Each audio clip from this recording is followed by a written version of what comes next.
নমস্কার, আদাব। আজকে সকল শ্রোতা বন্ধুদের যারা আমাদের আজকের এই অনুষ্ঠান দেখছেন। আজকে আমাদের সাথে আছেন আমাদের অতিথি, বাংলাদেশের থেকে আছেন উনি, এবং উনি বিশাল অনেক গবেষণা করেন, নানান বিষয়ে কাজকর্ম করেন, এবং নৃতত্ত্ব বিষয়ে বিশেষ পারদর্শী, এবং উনি রিসার্চ অ্যান্ড ডেভেলপমেন্ট কালেকটিভ যে বড় সংস্থাটি রয়েছে তার সাধারণ সম্পাদিকা, জেনারেল সেক্রেটারি। উনি আজকে বলবেন বাংলাদেশের প্রান্তিক মানুষের অধিকার সংরক্ষণে আরডিসির ভূমিকা এবং নানাবিধ বিষয়ে। আমি প্রথমে সকলের সাথে একটু আলাপ করিয়ে দিই। ফিরদৌসী ম্যাডাম, নমস্কার, আদাব। উনি তো বলবেন, আপনারা দেখতে পাবেন। অভিজিৎ দা, বিদ্যুৎ দা এবং অরূপ সরকার দাদা এবং সুমন দা, সবাইকে। অরূপ সরকার না, অরূপ শঙ্কর মৈত্র, অরূপ শঙ্কর দা। ঠিক আছে, হ্যাঁ, আচ্ছা, আমি আলাপ করি। হ্যাঁ, আপনি তো বলবেন, সবাই শুনবে, শ্রোতা বন্ধুরা শুনছেন। আমি প্রথমে আলাপ করে দিই বিদ্যুৎ দেবনাথের সাথে। আমরা সকলেই চিনি বিদ্যুৎ দেবনাথকে, নতুন করে আলাপ করানোর কিছু নেই। আমাদের এই প্ল্যাটফর্মের আহ্বায়ক উনি, মানে কান্ডারিয়াকে বলে। উনি তো বলবেন। আমাদের সঙ্গে অনুষ্ঠানে পুরো থাকবেন অরূপ দা, অরূপ শঙ্কর মৈত্র। তিনি বাংলা, বাঙালি এবং নিয়ে প্রচুর গবেষণা করেন, পড়াশোনা করেন এখনো, এবং উনি বিশেষভাবে ওনার ইয়ে হচ্ছে, উনি নাট্য বিশারদ। প্রচুর নাটক লিখেছেন এবং গ্রুপ থিয়েটার আন্দোলনের সাথে দীর্ঘদিন ধরে যুক্ত, এবং এ নিয়ে ওনার অনুষ্ঠানও করেছি আমরা, ভবিষ্যতেও করব। উনি আমাদের প্ল্যাটফর্মের এই বাঙালি এবং হৃদয়ে বাংলা বা আমরা কি করব সেই নিয়ে তার পুরো প্রোগ্রামের ব্লু প্রিন্ট উনিই তৈরি করছেন। আপনারা ভবিষ্যতে আরো দেখতে পাবেন। তো অরূপদা আজকে থাকছেন। এখানে রয়েছে ডক্টর সুমন নাথ। সুমন নাথ একজন নৃতত্ত্ববিদ এবং কলেজের অধ্যাপক, তরুণ, কিন্তু উনি ইতিমধ্যেই একটি বই লিখেছেন, ওনার ব্লগে লিখেছিলেন, তারপর ওনার বই, এবং সেই বই পশ্চিমবঙ্গের সমসাময়িক রাজনৈতিক এবং নৃতাত্ত্বিক গবেষণার দৃষ্টিভঙ্গি থেকে লেখা। সেটা রুটলেজ, নিউ ইয়র্ক থেকে প্রকাশিত হয়েছে এই মাত্র কিছুদিন আগে। তো উনিও থাকবেন। আমরা সে নিয়ে একটা অনুষ্ঠানও করেছি। আর প্ল্যাটফর্ম সম্পর্কে বলি, আমাদের তো প্রোগ্রাম চলছেই এবং চলবেই।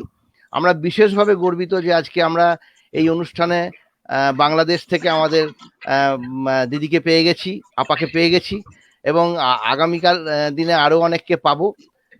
আমরা আশা করি আপনারা সকলে এই অনুষ্ঠানটি উপভোগ করবেন, জানবেন অনেক কিছু। অনেক সময় আমাদের মাথায় রাখা দরকার যে আসলে প্রাকৃতিক ঘটনা, মানে পরিবেশ, মানুষ, এগুলো ঠিক কোনো দেশের সীমানা দিয়ে বাঁধা নয়। হ্যাঁ, এর সীমানা দেশের রাষ্ট্রের যে সীমানা, কাঁটাতার দিয়ে বেঁধে রাখা যায় না। আর বাঙালিকে তো বেঁধে রাখা যাওয়া সম্ভবই নয়। বাঙালি তো গোটা দুনিয়া জুড়েই আছে, আর বাংলাদেশের সাথে আর আমরা তো একই। আসলে সেরকম আমাদের কোনো আলাদা অস্তিত্ব সেইভাবে তো নেই। ঘটনাচক্রে আমরা দুই আলাদা রাষ্ট্রে বসবাস করি, তার অনেক ঐতিহাসিক ঘটনা আছে, সেটা তো আলোচনার বিষয় নয় আজকে, অন্য বিষয়। আমরা শিক্ষা, স্বাস্থ্য এবং সমসাময়িক রাজনৈতিক ঘটনাবলীর উপর প্রোগ্রাম করেছি, এবং আমাদের সপ্তাহে 2 থেকে 3টে করে প্রোগ্রাম এটা নিয়েই চলবে। আমি বলবো শ্রী বিদ্যুৎ দেবনাথ, আপনি 2-1টা কথা বলেন, যদি অনুষ্ঠান শুরু করে দেন তাহলে ভালো হয়। আজকে সকলকে ধন্যবাদ জানাচ্ছি, বিশেষ করে জেন্নাত ফিরদৌসির একটা নাম আছে আলাদা ভাবে, লাকি। লাকি বলে বাংলাদেশে ভীষণ পরিচিত, আমি লাকি বলেই বলছি। উনি ঢাকা বিশ্ববিদ্যালয়ের ছাত্রী, সেই সাথে সাথে উনি এই আরডিসি, রিসার্চ অ্যান্ড ডেভেলপমেন্ট কালেকটিভের সঙ্গে দীর্ঘদিন যুক্ত, এবং সেই যুক্ত থাকার দৌলতে উনি বাংলাদেশের বহু জেলাতে, বিশেষ করে সমস্ত জেলাতেই এই আদিবাসী যে মানুষরা আছেন, প্রান্তিক মানুষরা আছেন, তাদের সঙ্গে বিভিন্ন রকম অনুষ্ঠান বা যুক্ত হয়ে তাদের সঙ্গে কাজ করেছেন। সেই জায়গা থেকে তার একটা বিশ্বাস জন্মেছে। সেই বিশ্বাসটা জাতি, ধর্ম, বর্ণ, পেশা, নারী পুরুষের অধিকার প্রতিষ্ঠার সংগ্রামে বিভিন্ন সমান অধিকার ইত্যাদি ইত্যাদি যে সব সামাজিক সংগঠন এবং সাংস্কৃতিক সংগঠন আছে, তাদের উনি সাহায্য সহযোগিতা করেন এবং নিজেও একজন ভালো সংগঠক। আমি বাংলাদেশের যে 70টি আদিবাসী মানুষ আছেন, জাতি আছেন, তাদের জীবনধারা, অধিকার, সংস্কৃতি, প্রযুক্তি বা উৎসব বিভিন্ন বিষয় নিয়ে লাকি বলবেন। আমাদের সঙ্গে যে দুজন আছেন তারাও বিশেষজ্ঞ, সুতরাং আলোচনাটা কিছুক্ষণ মানে 1 ঘন্টা হওয়ার পরে তারা আলোচনা করবেন। আমার মনে হয় খুব ভালো আলোচনা হবে। আরেকটা পরিচয় দিই 1 সেকেন্ড, সেটা হলো এই লাকি খুব গুণী সঙ্গীত শিল্পী বাংলাদেশের, এবং উনি ছায়ানট বলে যে বিখ্যাত ওখানে গানের প্রতিষ্ঠান আছে, তার শিক্ষিকা, এবং নজরুল গীতি, রবীন্দ্রসঙ্গীত বা অতুল প্রসাদ, রজনীকান্ত এবং দেশের গান নিয়ে উনি খুবই চর্চা করেন, এবং বিভিন্ন দেশ বিদেশেও এটা নিয়ে উনি করেন। তাই আমরা একজন ভালো মানুষকে পেয়েছি, গুণী মানুষকে পেয়েছি, সেই জন্য তাকে আন্তরিক ধন্যবাদ জানাচ্ছি। আমাদের প্ল্যাটফর্ম তরফ থেকে আমি লাকিকে আলোচনা শুরু করার জন্য অনুরোধ করছি। হ্যাঁ, গতকাল আপনার গান শুনেছি ইউটিউবে, তার আগে খুবই সুন্দর গেয়েছেন। যাই হোক, ঠিক আছে, তাহলে আপনারা অনুষ্ঠান শুরু করুন। আমি আর বিদ্যুৎ দা স্ক্রিন থেকে বিদায় নিচ্ছি, কিন্তু সঙ্গে আছি আর কি। হ্যাঁ, এখন অনেক ধন্যবাদ বিদ্যুৎ দা, এবং প্ল্যাটফর্ম থেকে যে অনুষ্ঠানটি হচ্ছে, আমি আপনাদের কাছে কৃতজ্ঞতা প্রকাশ করছি। আমাকে শোনা যাচ্ছে? হ্যাঁ, শোনা যাচ্ছে। আচ্ছা, হ্যাঁ, পরিষ্কার শোনা যাচ্ছে। আমার অভিজিৎ দা এবং বিদ্যুৎ দাকে আমি ধন্যবাদ জানাই।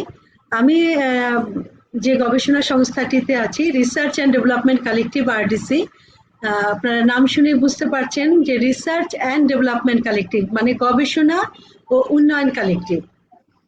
আমি আমার প্রতিষ্ঠানের পর্বে যাওয়ার আগে আমি ধন্যবাদ জানাই বিশেষ করে বিদ্যুৎ দেবনাথকে। তার সাথে আমার একটা খুবই নিগুড় একটা সম্পর্ক, সেটা হচ্ছে যে দাদা তো একজন অ্যাক্টিভিস্ট, সেই তার থেকেও মানে বিষয়টা আমাকে খুবই আন্দোলিত করে। এবং আরেকটা বড় পরিচয় হচ্ছেন তার সহধর্মিণী, অত্যন্ত প্রখ্যাত একজন বাচিক শিল্পী মলি দেবনাথ। মলির সাথে আমার অনেক অনেক অনুষ্ঠান হয়েছে, আমার বন্ধু, আমরা একসাথে তারা বাংলায় অনুষ্ঠান করেছি।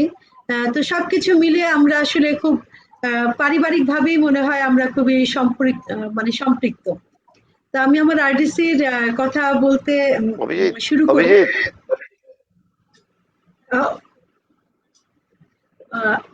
বলতে শুরু করছি। আমার RDC হচ্ছে একটা গবেষণা সংস্থা, মূলত এটা একটা গবেষণা সংস্থা, এবং এই আমাদের গবেষণার বিষয়টিকে নিয়ে আমরা আসলে বসে থাকি না।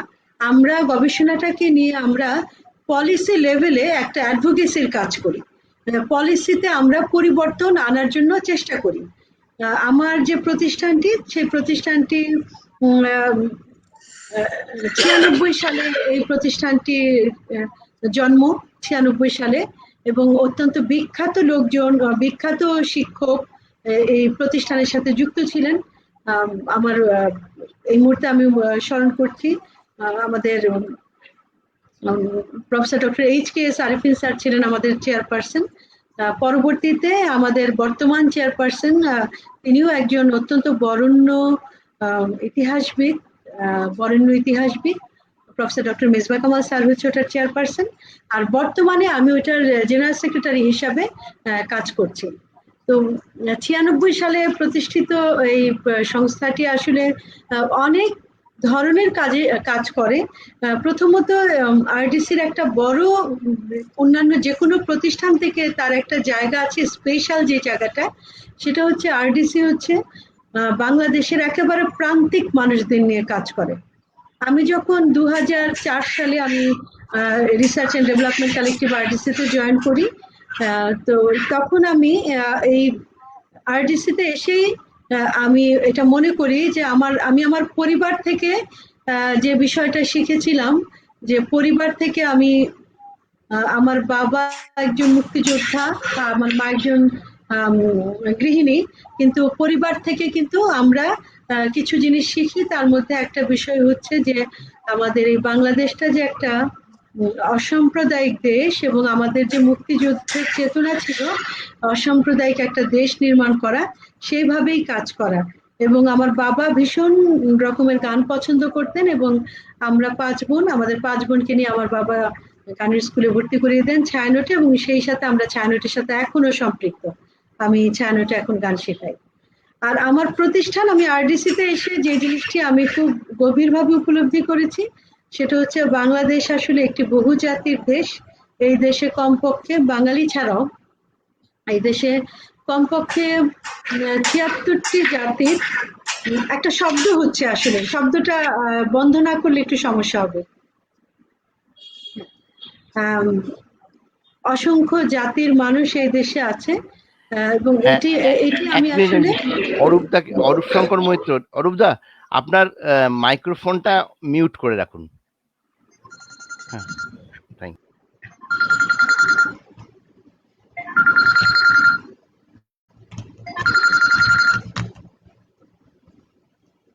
তো এই যে একটা বহু জাতির দেশ বাংলাদেশ, এই জায়গাটায় আসলে আমি মনে করি যে আমার প্রতিষ্ঠান আরডিসি আমাকে সেই শিক্ষাটা দিয়েছে।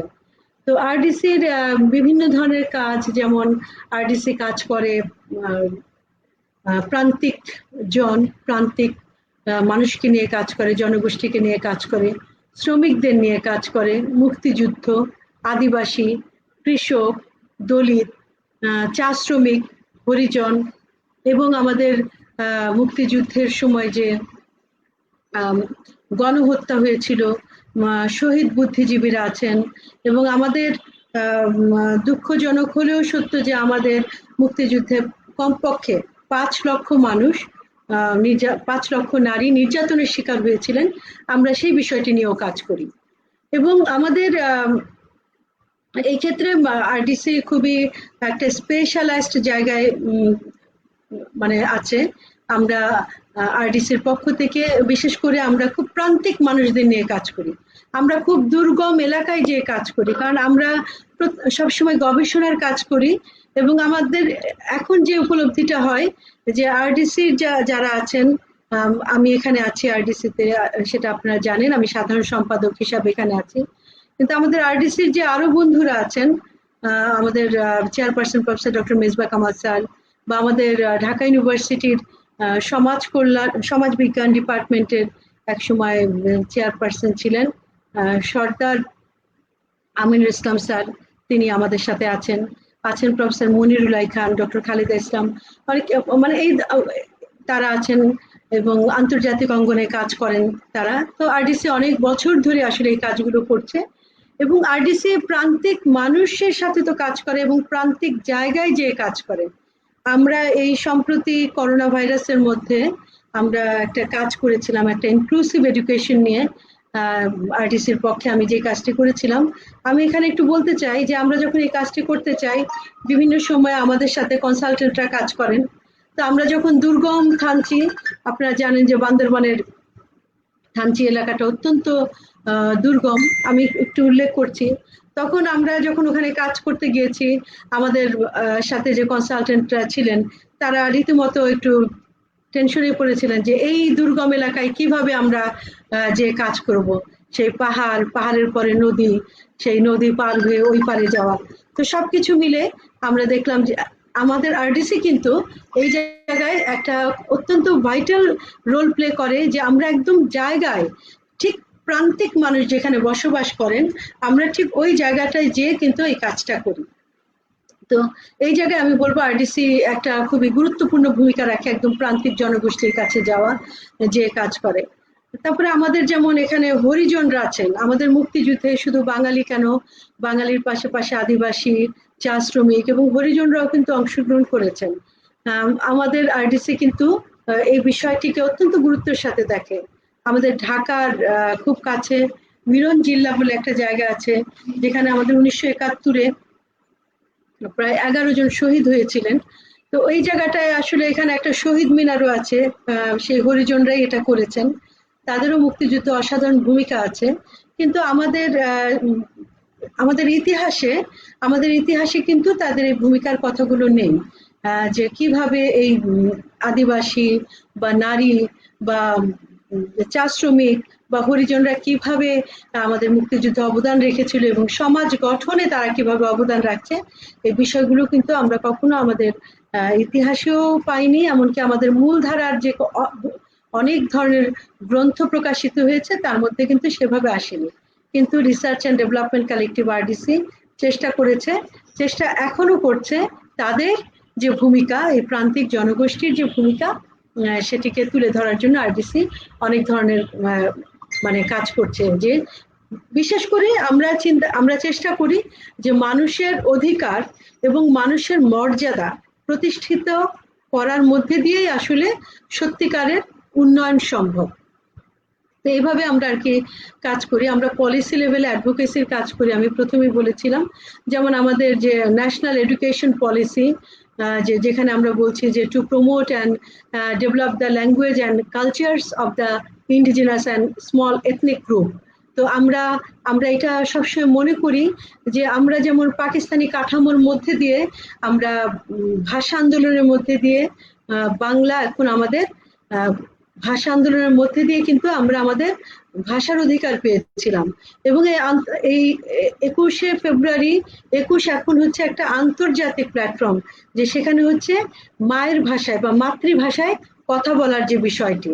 তো আমরা যদি আমার ভাষায় কথা বলতে পারি, আমার বাংলা ভাষায় যদি আমি কথা বলতে পারি, পড়াশোনা করতে পারি, তবে কেন আমাদের দেশের যে আদিবাসীরা আছেন তারা কেন তাদের মাতৃভাষায় পড়াশোনা করতে পারবেন না?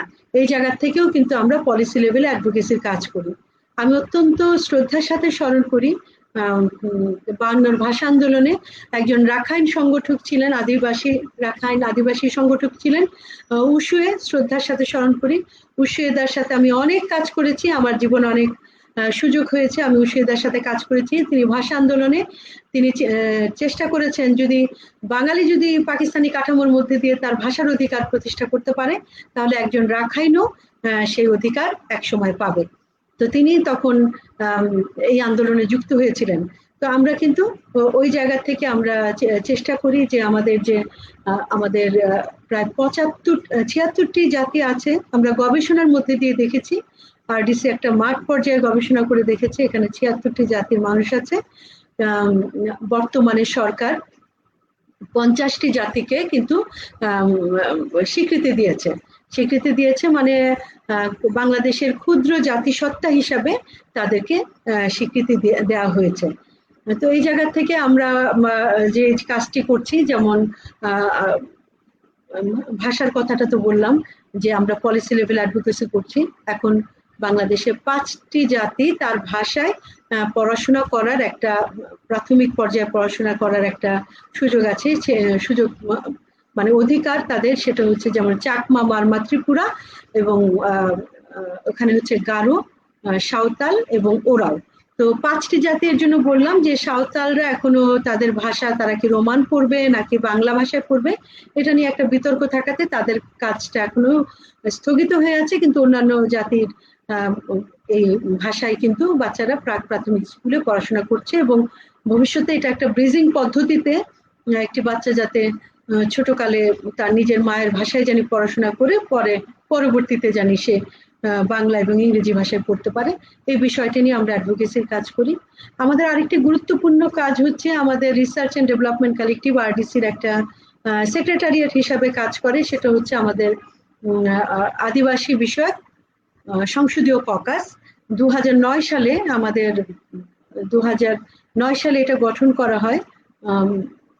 আমাদের জাতীয় সংসদের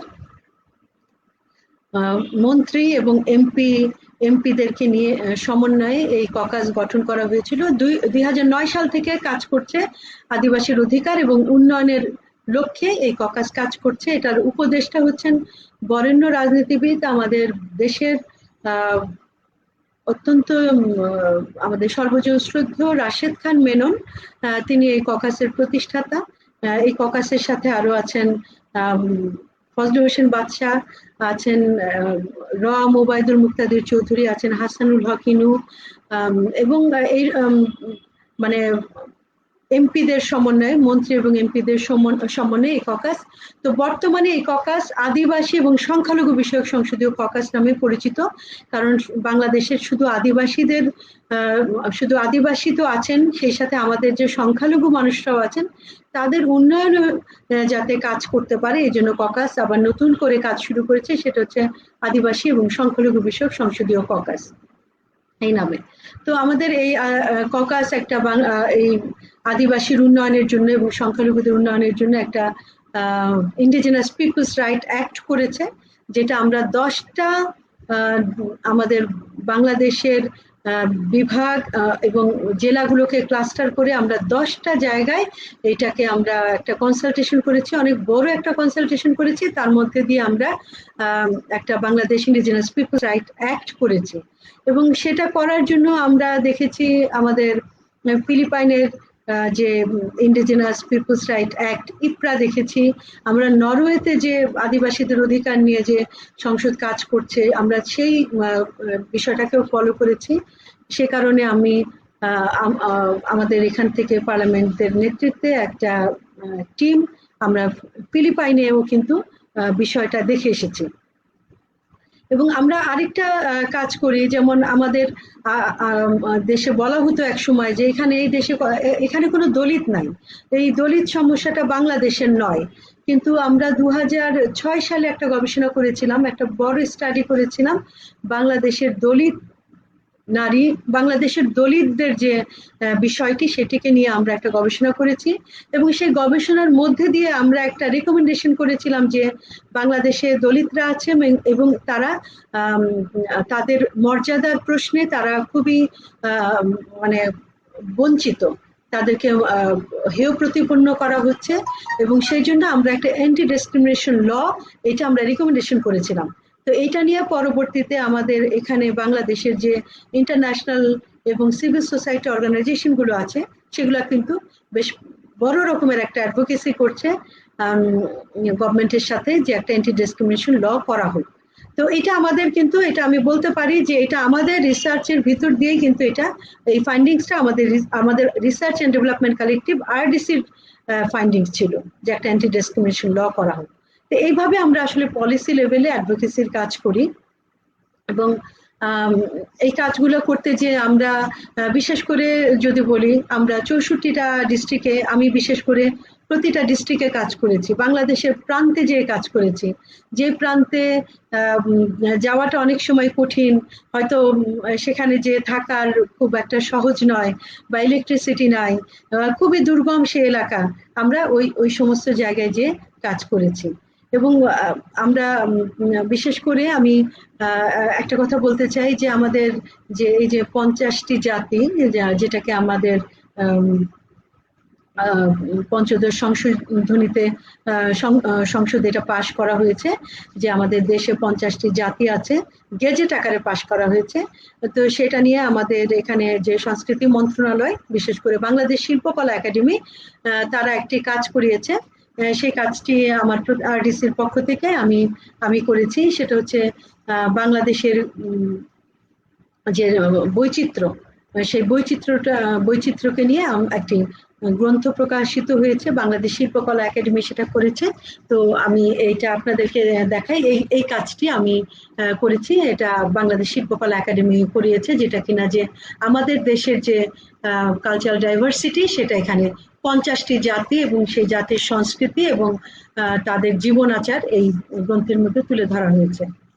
আমি আরেকটা কাজ করার সুযোগ পেয়েছি, এই কাজগুলো আসলে বলছি আমি আমার কথা, এগুলো আসলে আমি মনে করি আমি আরডিসিতে এসেছি বলে, আমি আরডিসির সাথে যুক্ত বলে আমি আসলে এই কাজগুলো করতে পারি। সেটা হচ্ছে যে আমাদের জাতির জনক বঙ্গবন্ধুর যে জন্ম শতবার্ষিকী, মুজিব বর্ষ চলছে, আমাদের মুজিব বর্ষের যিনি প্রধান, আমাদের অত্যন্ত শ্রদ্ধেয় emeritus professor doctor Rafiqul Islam sir এই কমিটির প্রধান। তো আমার সৌভাগ্য, আমি একটি গ্রন্থ রচনা করেছি, সেটা হচ্ছে বঙ্গবন্ধু এবং মুক্তিযুদ্ধের বীরাঙ্গনা। এটি আমি করেছি এই সময় তো এখানে আমি আরেকটা একটু বলতে চাই যে এটাও একটা একেবারেই অনালোকিত একটা অধ্যায়, যে আমাদের মুক্তিযুদ্ধে পাকিস্তানি বর্বর বাহিনী তারা শুধু গণহত্যাই করে নাই, গণহত্যার পাশাপাশি আমাদের নারীদের তারা চরমভাবে অসম্মান করেছিল, এবং পরবর্তীতে তারা আসলে এটা একটা মানে ধর্ষণের শিকার হয়েছিল আমাদের নারীরা পাকিস্তানি হানাদার বাহিনী দিয়ে, এবং তাদের কোলাবোরেটরদের মাধ্যমে। আমাদের রাজাকার আলবদর আল শামস আপনারা জানেন, তারাও সহযোগিতা করেছিল এই কাজটি করাতে। এবং এই নারীদের যে একটা একেবারে শিকড়হীন করে দিয়েছিল, সমাজ থেকে একেবারে অচ্ছুত করে দেওয়া হয়েছিল এই নারীদেরকে। তো 1971 সালের এই ঘটনা, আমাদের মুক্তিযুদ্ধের সময় এই ঘটনা। 72 সালে বঙ্গবন্ধু যখন পাকিস্তান কারাগার থেকে মুক্ত হয়ে বাংলাদেশে আসেন, তখন বঙ্গবন্ধু এই নারীদের জন্য পুনর্বাসনের ব্যবস্থা করেছিলেন। একটা অসাধারণ বৈপ্লবিক একটা সামাজিক বিপ্লব ঘটিয়ে দিয়েছিলেন এই নারীদের জন্য।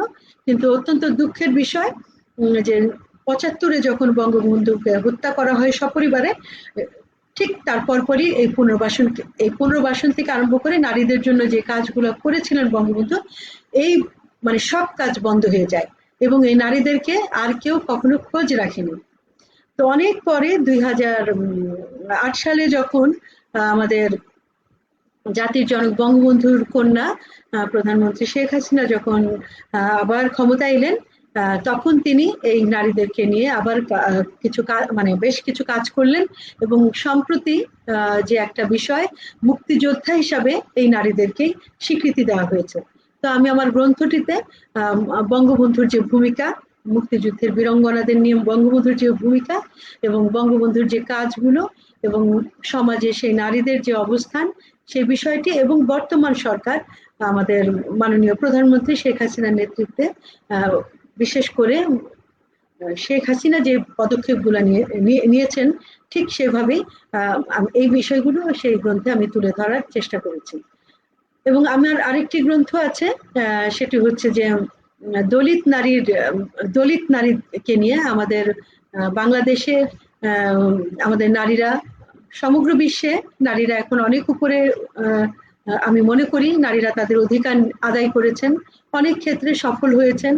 আসলে নারীদের তো অনেক বঞ্চনা, অনেক যন্ত্রণা, একদম ভোটাধিকার থেকে আরম্ভ করে সবকিছুর জন্য নারীকে আন্দোলন করতে হয়েছে, এমনকি শাড়ি পরার জন্য নারীকে আন্দোলন করতে হচ্ছে, যদি মোটা দাগে বলি। তো সেখানে নারীরা তো অত্যন্ত সফলতার সাথে সে আন্দোলনের নেতৃত্ব দিচ্ছেন। তো এই নারীদের মধ্যে যখন আমরা দেখি আমাদের যে প্রান্তিক নারীরা, যেমন আদিবাসী নারী এবং যে দলিত নারীরা, তারা প্রান্তিকের মধ্যেও প্রান্তিক, তারা গরিবের মধ্যেও গরিব, তারা দারিদ্রের মধ্যেও দারিদ্র। তো এই আমি দলিত নারীর জীবন নিয়ে যে কাজটি করেছি, তাদের শিক্ষা, স্বাস্থ্য এবং ক্ষমতায়ন নিয়ে কাজটি করেছি। এই কাজটি হচ্ছে, এটা একটি গ্রন্থ হিসেবে বের হয়েছে। এটা হচ্ছে গ্রন্থটির নাম রবীন্দ্রনাথের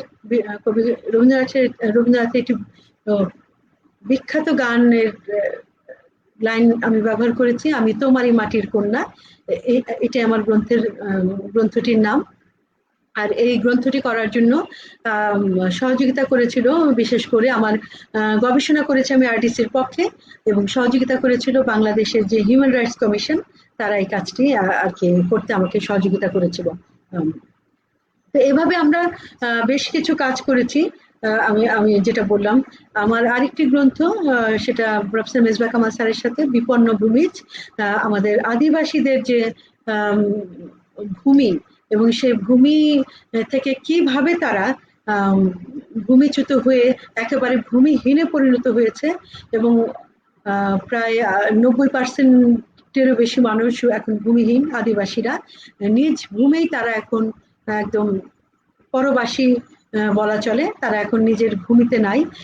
তো সেই জায়গা থেকে এই গ্রন্থটি, বিপন্ন ভূমিজ, প্রফেসর মেজবা কামাল স্যারের সাথে, আমার মেজবা কামাল স্যারের সাথে 5টি বই আছে। তার মধ্যে উল্লেখযোগ্য হচ্ছে বাংলাদেশের ট্রেড ইউনিয়ন আন্দোলন এবং মুক্তিযুদ্ধে শ্রমিকের ভূমিকা নিয়ে চিমনির মুখে শুনো সাইরেন শঙ্খ, এটি স্যারের সাথে আমার একটি বই। এবং আমার আরেকটি গ্রন্থ, যেটা হচ্ছে যে আমাদের বাংলাদেশের একজন নারী, তিনি চিটাগংয়ে ছিলেন। তার নাম পরাণ রহমান। তিনিও একজন মুক্তিযোদ্ধা, এবং মুক্তিযোদ্ধা পরাণ রহমান যখন ৭১-এ রিলিফ ওয়ার্কের কাজ করছিলেন, সেই সময় তিনি এই বীরাঙ্গনা নারীদের স্বাস্থ্য এবং শিক্ষা নিয়ে কাজ করছিলেন। তো সেই পরাণ রহমান বেশ কিছু উন্নয়ন জগতে তিনি আসলে একটা মাইল ফলক স্থাপন করেছেন একজন নারী হিসাবে। আমি পরাণ রহমান এবং তার যে জীবন, তার যে একটা অসাধারণ ভালোবাসা প্রান্তিক মানুষের জন্য, সেই বিষয়টি নিয়েও আমার একটি গ্রন্থ এবার বের হতে যাচ্ছে। এইভাবে আসলে আরডিসি, গবেষণা উন্নয়ন কালেক্টিভ আরডিসি, বিভিন্ন কাজ করে। শুধু গবেষণার কাজ আসলে আমাদের গবেষকদের কথা তো কেউ শোনে না, আমাদের chairperson professor Mezba Kamal sir প্রায় এই কথাটি বলেন। তো আমরাও দেখেছি যে আসলে আমরা যখন গবেষণা করে যখন এসে বলি এই কথাটা, তো সেভাবে আসলে গুরুত্ব দেওয়া হয় না। আমাদের জীবনে অনেক অনেক অনেক ঘটনা ঘটে, আমরা রাতারাতি সেই ঘটনার সমাধান চাই। তো সেই কারণে দেখি যে যদি সেই বিষয়টিকে নিয়ে যদি একটা বড় রকমের, একটা ভালো রকমের যদি গবেষণা করা যেত, এবং গবেষণা করার পর যদি সেই ফাইন্ডিংস নিয়ে যদি সামনে অগ্রসর হওয়া যেত, তাহলে হয়তোবা অনেক কিছু আমাদের আসলে সমাধান হতো। কিন্তু দেখা যায় যে আসলে গবেষণার জায়গায় মানুষের আগ্রহ খুব কম। আমি এই জন্য বলছি এই কথাটা, আমি তো একটা গবেষণা সংস্থায় আছি, আমার প্রতিষ্ঠানেরও এনজিও রেজিস্টার করা, কারণ কাজ করতে গেলে সবাইকে কিন্তু রেজিস্টার মেনটেন করতে হয়। আমরা যেমন এক সময় আমাদের উদ্দেশ্য ছিল যে আমরা এনজিও হব না, আমাদের চেয়ারপারসন সবসময় বলতেন যে আমরা এনজিও হব না।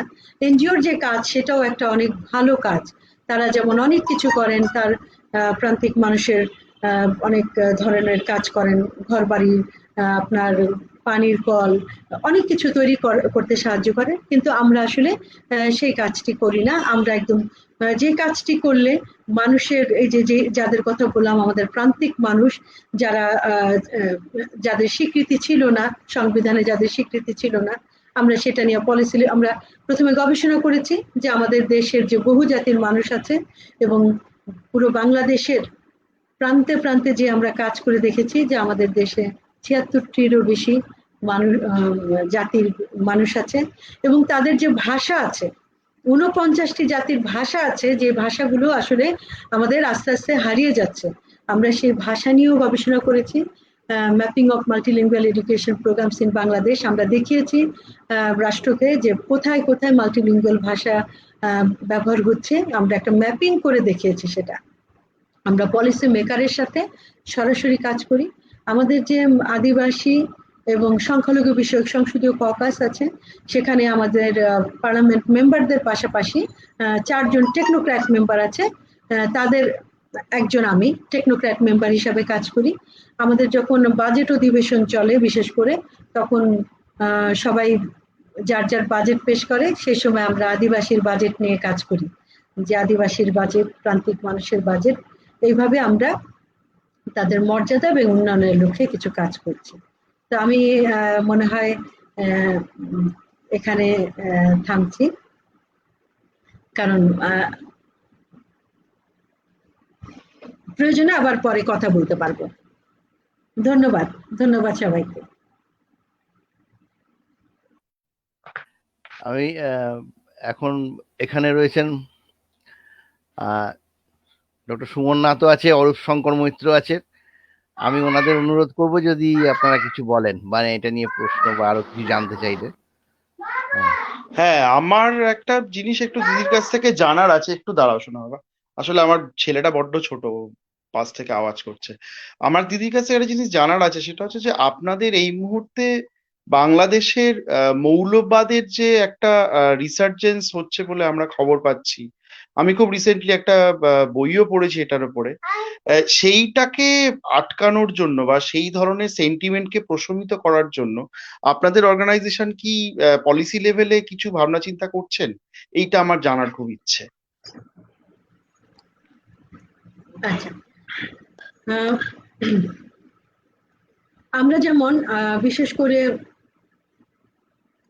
এটা অত্যন্ত গুরুত্বপূর্ণ একটা বিষয়, আমরা এই বিষয়টিকে নিয়েও কাজ করি।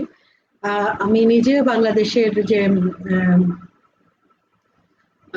এই অসাম্প্রদায়িক বাংলাদেশ মুভমেন্টের সাথে আমি নিজেও আছি, এবং এখানে যে ঘাতক দালাল নির্মূল কমিটি আছে আমি তার সাংস্কৃতিক সম্পাদক হিসাবে কাজ করি, এবং সেক্টর কমরেডস ফোরামেরও আমি একজন সাংস্কৃতিক সম্পাদক হিসাবে কাজ করছি। তো আমি যে কথাটি বলতে চাচ্ছি যে আমাদের যে এই যে এখন যে বিষয়গুলো হচ্ছে, যে মৌলবাদী যে বিষয়গুলো খুবই মাথাচাড়া দিয়ে উঠছে, আমরা সেই শেকড়ের সন্ধান করি। আমরা আসলে একদম মনে করি না যে এটা একদম বক্তৃতা দিয়ে বিবৃতি দিয়ে এই সমস্যার সমাধান করতে পারবো। আমরা আসলে একদম শেকড়ের জায়গাটা খুঁজি, যে কেন এই জায়গাটায় আমাদেরকে এখন এইভাবে আসতে হলো। আমরা চিন্তা করি যে আমাদের মুক্তিযুদ্ধের চেতনা কি ছিল।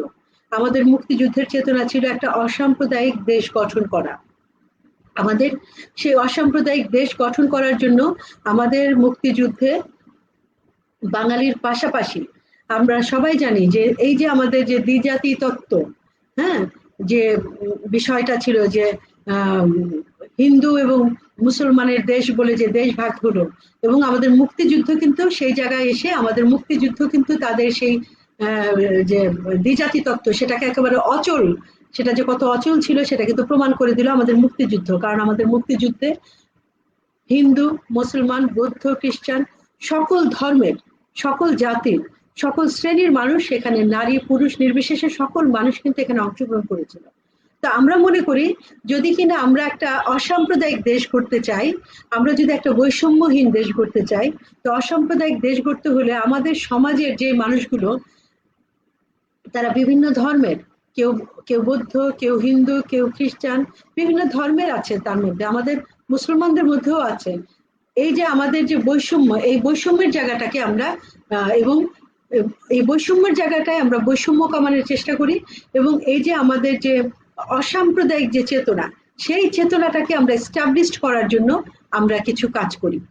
যেটার একটা কথা আমি বললাম যে মর্যাদা, মানুষের যে মর্যাদা, মানুষের যে অধিকার, প্রান্তিক মানুষের যে মর্যাদা, প্রান্তিক মানুষের যে অধিকার, আমরা মনে করি যে প্রান্তিক মানুষ এবং বাংলাদেশের যে সকল জাতির মানুষের মর্যাদা যখন প্রতিষ্ঠিত হবে, মানুষ যখন, একজন হিন্দু যখন যখন এই দেশে নিরাপদ থাকবেন, যখন একজন বৌদ্ধ এই দেশে নিরাপদ থাকবেন, যখন একজন খ্রিস্টান এই দেশে নিরাপদ থাকবেন, একজন নারী হিসাবে আমি যখন এই দেশে নিরাপদ থাকবো, তখন এই মৌলবাদী শক্তি নিজের থেকেই হাত পা গুটিয়ে ভিতরে ঢুকে ওরা কিন্তু এখান থেকে মানে বের হয়ে যেতে বাধ্য হবে। এরা তখনই মাথাচাড়া দিয়ে উঠে যখন সমাজের মধ্যে দেখে যে সমাজের মধ্যে এই জায়গাগুলোতে অনেক বেশি বৈষম্য দেখা যায় বা অনেক বেশি বঞ্চনার জায়গা আছে। কারণ এই গ্রুপগুলো সবসময় চেষ্টা করে একটা ঘোলা পানি, এবং ঘোলা পানিতে এই কাজগুলো করতে অনেক সহজ হয়। তো আমরা যখন এই জায়গাগুলোতে ছুতে পারবো, একটা অসাম্প্রদায়িক সমাজ করতে পারবো, তখন কিন্তু আমরা এই জায়গা থেকে আমরা অনেক বেশি ভালো থাকবো। এবং আমরা একটা জিনিস দেখেন যে আমরা যখন নাকি আমরা তো গান করি, আমরা যখন গান করি তখন কিন্তু আমরা বিভিন্ন জায়গায় যে, বিশেষ করে যখন প্রশিক্ষণ দিতে যাই, তখন কিন্তু আমরা দেখি যে ওখানে যে আমাদের যে সমাজের যে মানুষগুলো, সে মানুষগুলো, সেটা নারী, সেখানে যে আদিবাসী, সেখানে যে দলিত যে মানুষগুলো আছে, সেই মানুষগুলোকেও কিন্তু আমরা এই আন্দোলনের সাথে, এই মূলধারার আন্দোলনের সাথে যুক্ত করার চেষ্টা করি। আমরা মনে করি এইভাবে আমরা এই সাম্প্রদায়িক শক্তিকে, আমরা এই সাম্প্রদায়িক শক্তির বিরুদ্ধে লড়াইটা করতে পারি। এই জায়গায় কিন্তু আমাদের নাগরিক সমাজ একেবারে ঐক্যবদ্ধ। আমাদের এখানকার যে সাংস্কৃতিক গ্রুপগুলো আছে, আমাদের রাজনৈতিক গ্রুপগুলোর কথা যদি আমরা বাদও দিই, আমাদের যেখানে সিভিল সোসাইটি, এরা কিন্তু অত্যন্ত শক্তিশালী ভূমিকা পালন করছে এখানে, বিশেষ করে এই সাম্প্রদায়িক শক্তির বিরুদ্ধে। হ্যাঁ, আমার জাস্ট একটা জিনিস একটু বলি দিদি, সেটা হচ্ছে যে এটা ঠিকই যে এইগুলো আসলে সমাজের ভেতর থেকেই আসার কথা, এবং সমাজের মধ্যে থেকেই এটার মানে একটা হিলিং প্রয়োজন, কিন্তু কোথাও একটা পলিসির একটা ভূমিকাও তো থাকে। তো আমাদের দেশে যেমন এই মুহূর্তে এটা নিয়ে কোনো পলিসি তৈরি হওয়ার অবস্থাতেই নেই, আমাদের দেশে মৌলবাদ যে জায়গায় গেছে। কিন্তু সেটা আমি জানি না বাংলাদেশে কতটা না, সম্ভব আমাদের বা কোন না, অবস্থায় নিশ্চয়ই আছে। আমাদের পলিসি কে আমাদের দেশটার তো জন্মই হয়েছে একটা, আমাদের যে দেশটা জন্মই হয়েছে একটা অসাম্প্রদায়িক চেতনার ভিতর দিয়ে, এবং আমাদের যে 72-এর সংবিধান সেখানে কিন্তু এটা একেবারে স্পষ্ট করা হয়েছে। তো আমরা মনে করি যে পলিসি লেভেলে তো এই কাজটি কি আমরা তো এটা পরিবার থেকে করতে হবে। হ্যাঁ, আমি এখন শক্ত একটা আইন করে দিলাম যে তুমি এটা করলে তোমার এই পানিশমেন্ট হবে, সেটা না। পরিবার থেকে আমি যদি আমার সন্তানকে যদি সেই শিক্ষাটা দেই, তাহলে আমি মনে করি যে পলিসি লেভেলের থেকে যে কাজটি হচ্ছে সেটা তো পলিসি লেভেলে অবশ্যই হচ্ছে। আমাদের যে অসাম্প্রদায়িক চেতনা, এই যে আমাদের মুক্তিযুদ্ধ, আমাদের সংবিধানে যে মৌল যে নীতি, আমাদের এই মৌলনীতির মধ্যে তো আছে, অসাম্প্রদায়িক জায়গাটা তো আছে। তো এইটা তো আমাদের একটা পলিসি লেভেলে একটা বড় রকমের কাজ করছে। তো আমি মনে করি যে এই জায়গায় আরেকটা জায়গা করতে হবে। যেমন আমি আমার ব্যক্তিগত একটা উদাহরণ দিয়ে বলতে পারি যে আমরা আমাদের সন্তানকে নিয়ে ছোটকালে শিশু পার্কে যাই, আমরা বেড়াতে নিয়ে যাই, আমরা সিনেমা দেখতে নিয়ে যাই, কিন্তু আমরা কি আমাদের আমাদের ঐতিহ্য দেখাই? আমরা কি আমার সন্তানকে আমাদের ঐতিহ্য দেখাই? আমি বলতে পারি, এটা আমি নিজে সবসময় এটা উপলব্ধি করি। আমি আমার অসংখ্য ছাত্রছাত্রী আছে, আমি তাদের সাথে এই বিষয়টা শেয়ার করেছি, এই বিষয়টা নিয়ে, যে আমি আমার দুটো বাচ্চা, আমার বড় ছেলেটার বয়স যখন 8 বছর, আমার ছোট ছেলেটার বয়স যখন 4 বছর, ওদেরকে নিয়ে যে আমি মুক্তিযুদ্ধ জাদুঘর দেখিয়েছিলাম। আমাদের মুক্তিযুদ্ধ জাদুঘরে দেখিয়েছিলাম যে কিভাবে আমাদেরকে ধর্মের দোহাই দিয়ে পাকিস্তানি হানাদার বাহিনী কিভাবে আমাদের মানুষকে হত্যা করেছে, আমাদের নারীকে নির্যাতন করেছিল। খুব ছোট্ট মানুষকে খুব ছোট্ট ভাবে কথাটা বলেছিলাম। তো ওখান থেকে ওই মুক্তিযুদ্ধ জাদুঘর থেকে ফিরে এসে আমরা শহীদ মিনার, আমাদের স্মৃতিসৌধ দেখিয়েছিলাম। তো ওই ঘটনাটা আমার সন্তানদের মধ্যে এমন ভাবে প্রতিক্রিয়া, এমন ভাবে এটা মানে গেঁথে গেছে যে আমি মনে করি যে আমার সন্তান যখন আমার সন্তান এখন বড় হয়েছে, ওরা ইউনিভার্সিটিতে পড়ে, কেউ কলেজে পড়ে, তো ওরা ওদের জীবনটাকে ওইভাবেই দেখছে এবং মানুষকে সম্মান করছে, এবং যে যে মৌলবাদী যে শক্তি সেটাকে ঘৃণা করতে শিখেছে। তো মৌলবাদী শক্তিটাকে ঘৃণা করতে শিখতে হবে। তার জন্য সবকিছু আইন আর পলিসি দিয়ে করলে হবে না, এটা পরিবার থেকে কিছু উদ্যোগ নিতে হবে, এবং পরিবার এখানে এই ক্ষেত্রে অনেক বড় ভূমিকা রাখতে পারে, এটা আমি মনে করি। সুমন এবং অলোক সংকট বেরিয়ে গেল নাকি? আচ্ছা, আমি কতগুলো শুনছিলাম কিছু কিছু ক্ষেত্রে যে না, আমি আছি, আমি শুনছি পুরোটাই। আচ্ছা, বাংলাদেশের যে প্রান্তিক মানুষদের আর্থিক এবং সামাজিক এবং রাজনৈতিক অধিকার, সেখানে কতগুলো জায়গা আছে বা কিছু কিছু জায়গায় অভাবও আছে, এবং সেই নিয়ে আন্দোলনও চলছে।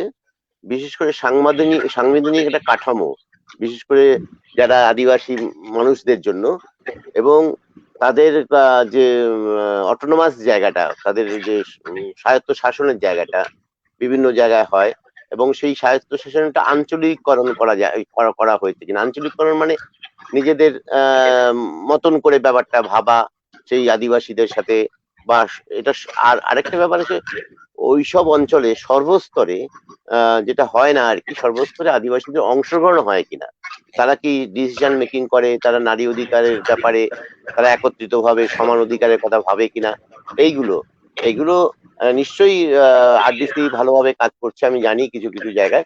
এগুলো যদি গল্পের ছলে বললে আমরা একটু সবাই শুনতে পাবে, আমরা না, যারা এটা শুনছে আর কি।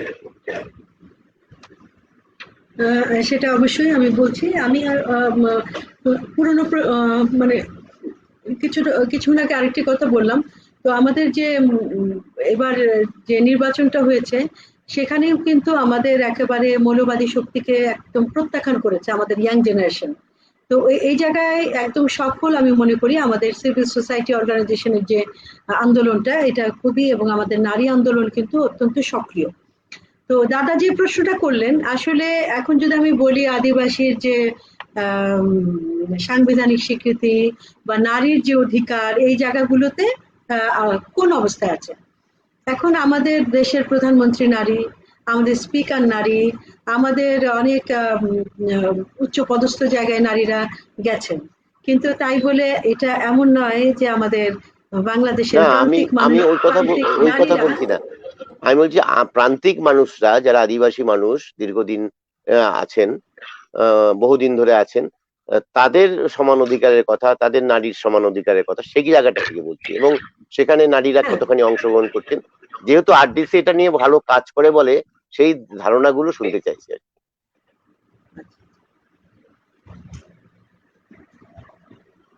আমাদের আসলে নারীদের বিষয়টা যদি বলি যে আমাদের তো এটা তো আমরা গবেষণা করে দেখেছি যে আমাদের সব মানে পুরুষতান্ত্রিক সমাজ ব্যবস্থা তো বিশ্বজুড়ে, এবং বাংলাদেশের বাইরে নয়, আমাদের পিতৃতান্ত্রিক মতাদর্শেই কিন্তু আমাদের নারী পুরুষের যে বিষয়টা সেটা নির্ধারিত হচ্ছে। তো সেখানে যদি বলি যে আমাদের আদিবাসীদের মধ্যে শুধুমাত্র খাসি এবং গারো কমিউনিটিতে মাতৃপদ প্রধান, সেখানে ডিসিশন মেকিং এ মায়ের একটা বড় ভূমিকা আছে, সেটা গারো এবং খাসিদের মধ্যে, খাসিয়া জাতির মধ্যে। কিন্তু বাকি যারা আছেন সেখানে কিন্তু সবাই পিতৃপ্রধান, মানে বাবারই ওখানে কিন্তু আপনার মানে সিদ্ধান্ত নেওয়ার ক্ষমতা আছে। এবং গারো খাসি এদের মধ্যে সিদ্ধান্ত নেওয়ার ক্ষমতা থাকলেও কিন্তু তারা কিন্তু চালিত হয় কিন্তু আবার সেই পরিবারের পুরুষদের দ্বারাই। এখানে মাতৃতান্ত্রিক সমাজ দুটো থাকলেও কিন্তু চালিত হচ্ছে পুরুষদের দ্বারা, এবং নিজের ওইরকম ভাবে কিন্তু খুব বেশি ক্ষমতা নেই। যেমন আমরা কিছুদিন আগে এই সম্প্রতি একটা গবেষণা করেছি, সেই গবেষণা আমরা দেখেছি যে পাহাড়ে যেমন অনেক পাহাড়ের যে চাকমা, মারমা, ত্রিপুরা বিভিন্ন জাতির সাথে আমরা যখন কাজ করতে গিয়েছি, তখন আমরা দেখেছি যে আমাদের বাঙালি সমাজের মতোই তাদের সমাজটা, যে সমাজে পুরুষ প্রধান এবং নারী নারী সেখানে কিন্তু আবার নারীরা কিন্তু আমাদের অনেক কাজের সাথে যুক্ত। আমাদের বাঙালি সমাজের থেকেও কিন্তু পাহাড়ি আদিবাসীরা কিন্তু নারীরা অনেক কাজের সাথে যুক্ত। তারা মাঠ পর্যায়ে কাজ করেন, তারা মাঠে কাজ করেন, একেবারে মাঠে কাজ করেন। আমাদের যে এখন এই যে নবান্ন উৎসব চলছে, এই যে এত বড় উৎসব, এখন কিন্তু একদম উত্তরবঙ্গে যদি দেখি দেখবেন যে মাঠে সাঁওতাল, ওরাও, পাহাড়ি, মালো এই নারীরা কাজ করছেন, বা পাহাড়েও কিন্তু মারমা, ত্রিপুরা, তঞ্চঙ্গা এই নারীরা মাঠে কাজ করছেন, মানে উৎপাদন প্রক্রিয়ার সাথে নারীরা অনেক যুক্ত। কিন্তু সত্যিকার অর্থে যে যদি বলি যে পাওয়ারের দিক থেকে, ক্ষমতায়নের দিক থেকে যদি বলি, তাহলে সেই জায়গাটায় আমাদের এখনো অনেক অনেক অনেক কাজ করতে হবে। খুব বেশি ক্ষমতার অধিকারী তারা না, তারপরেও আদিবাসীদের থেকেও আরো খুব বেশি বঞ্চিত জায়গায় আছে কিন্তু আমাদের দলিত নারীরা। তাদের অবস্থা কিন্তু আরো অনেক অনেক নিচের দিকে, এবং তাদের শিক্ষা এবং স্বাস্থ্যর বিষয়টা যখন আমরা দেখেছি, শিক্ষা ক্ষেত্রে তো তারা একেবারে অনগ্রসর, একদম হাতে গোনা কয়েকজনকে পাওয়া যাবে। যেমন আমি পাহাড়ে যদি আদিবাসীদের কথা বলি, তাদের মধ্যে চাকমা, মারমা, ত্রিপুরা এরা কিন্তু অনেক শিক্ষিত, ওরা অনেক মানে বেশ ভালো পড়াশোনায়, লেখাপড়া অনেক এগিয়ে গেছে, বা গারোরাও লেখাপড়া এগিয়ে গেছে। কিন্তু আবার আপনার উত্তরবঙ্গের দিকে যদি সাঁওতালরা এখন কিছুটা এগিয়েছে, কিন্তু বাকিরা কিন্তু অনেক পিছিয়ে আছে। আবার এদিকে দলিতদের মধ্যে, দলিত সমাজের নারী পুরুষ উভয়ই কিন্তু খুব পিছিয়ে আছে, সেটা শিক্ষার ক্ষেত্রে বলেন, স্বাস্থ্যের ক্ষেত্রে।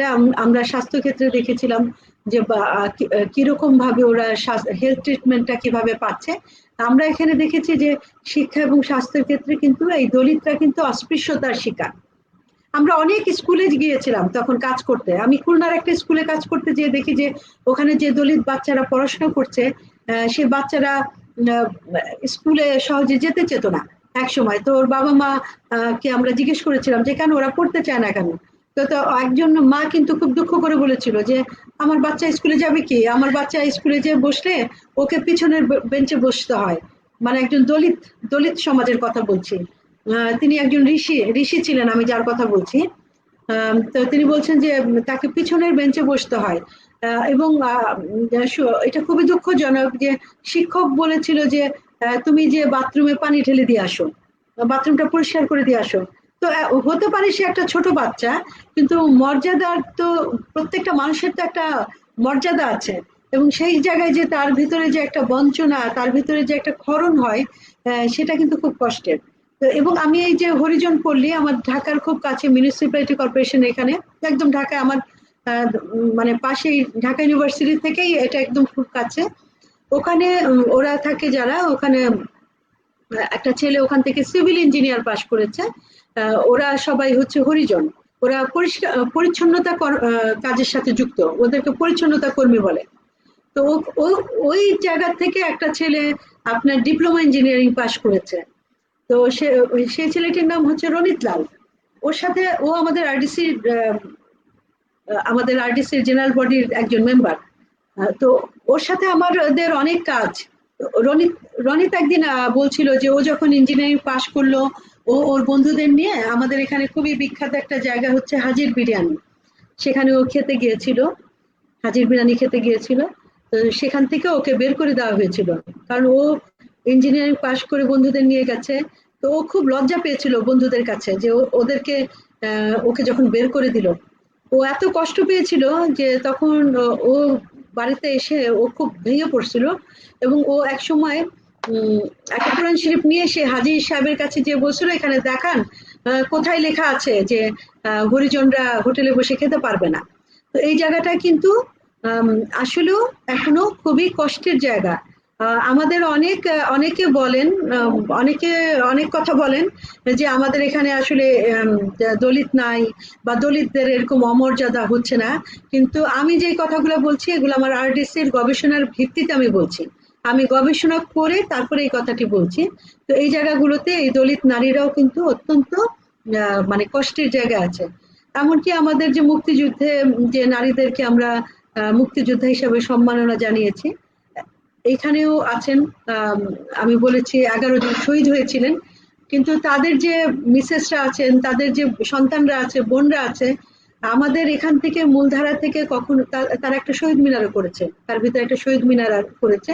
সেখানে কিন্তু কখনো কোনো মানে যদি বলি ভদ্রলোকদের কথা, তারা কখনো যে ওখানে ফুল দেননি, ওখানে যে শ্রদ্ধা জানাননি।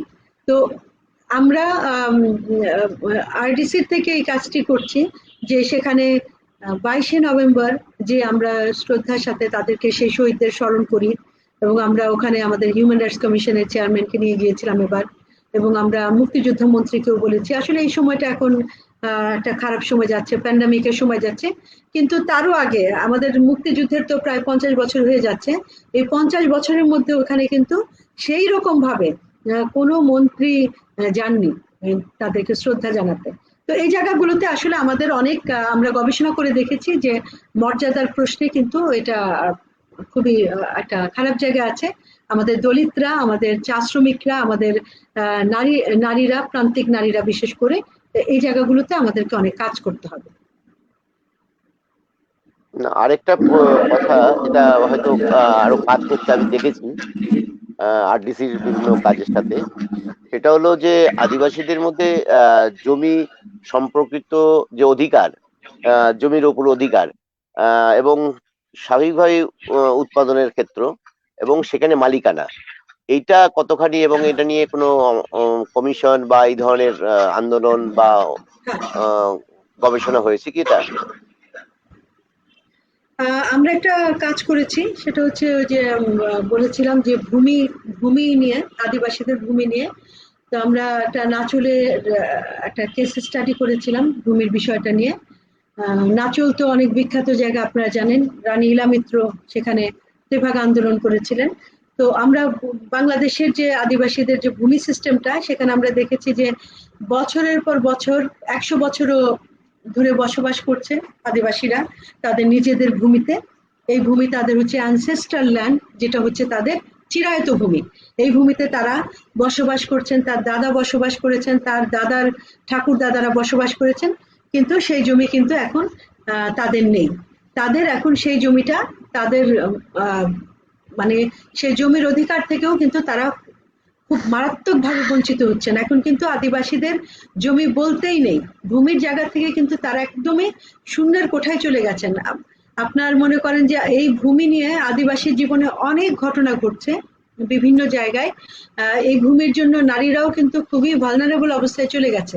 যে একজন আদিবাসীর জায়গা যদি দখল করতে হয়, তাহলে ওই পরিবারের একটা মেয়েকে যদি একটু ভয় দেখানো যায়, তাহলেই দেখা যায় দুদিন পরে রাতের অন্ধকারে তারা ভয়ে ওই এলাকাটা ছেড়ে চলে যায়।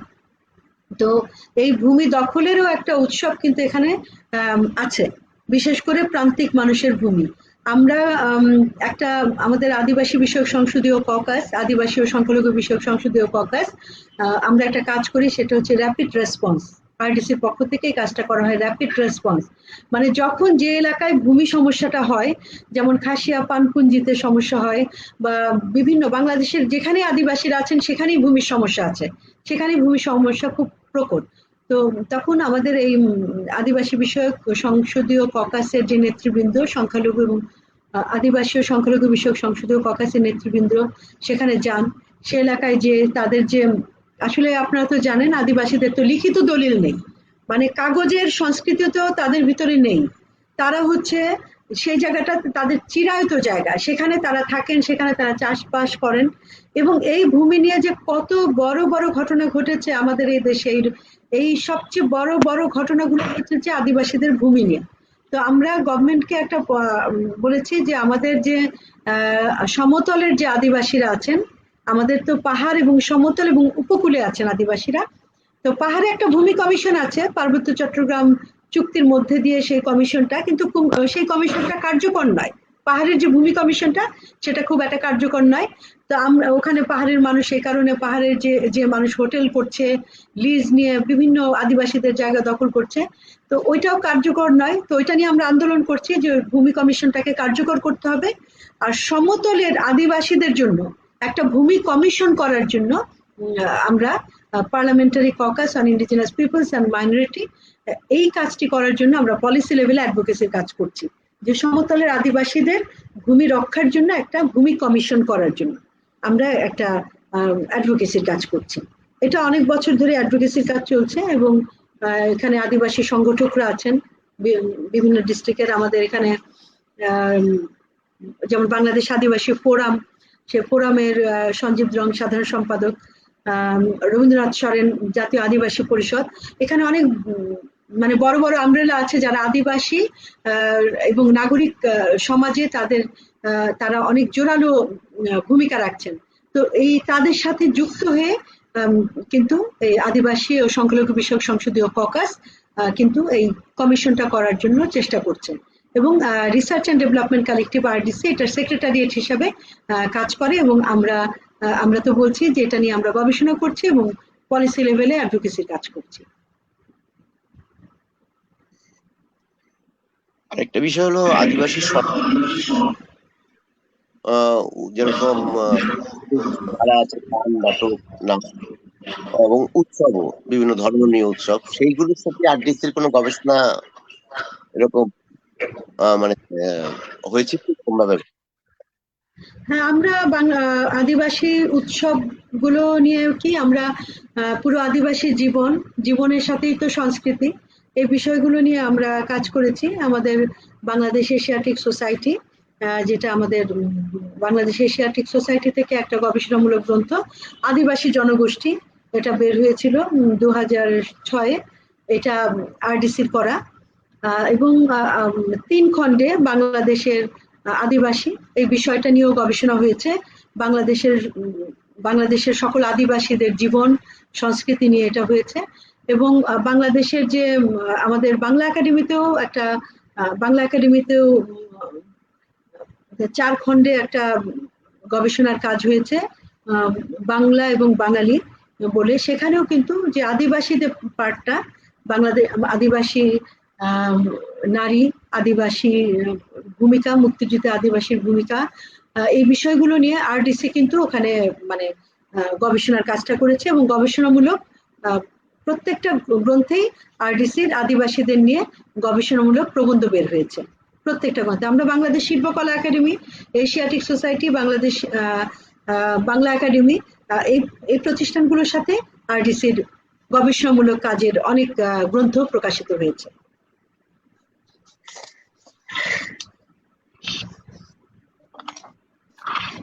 আমাদের সময় প্রায় শেষ হয়েছে সবে মাত্র। বিদ্যুৎ দেবনাথ শেষে এসে অনেক কটা প্রশ্ন করেছেন।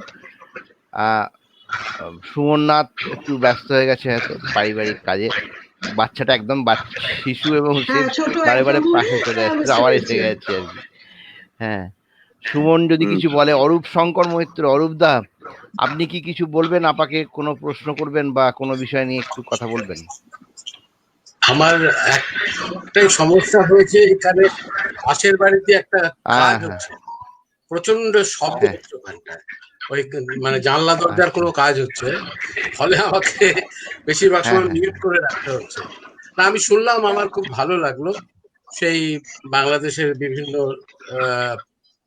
ধরনের প্রান্তিক মানুষদের সঙ্গে ওরা কিভাবে কাজ করছেন, খুবই ভালো লাগলো।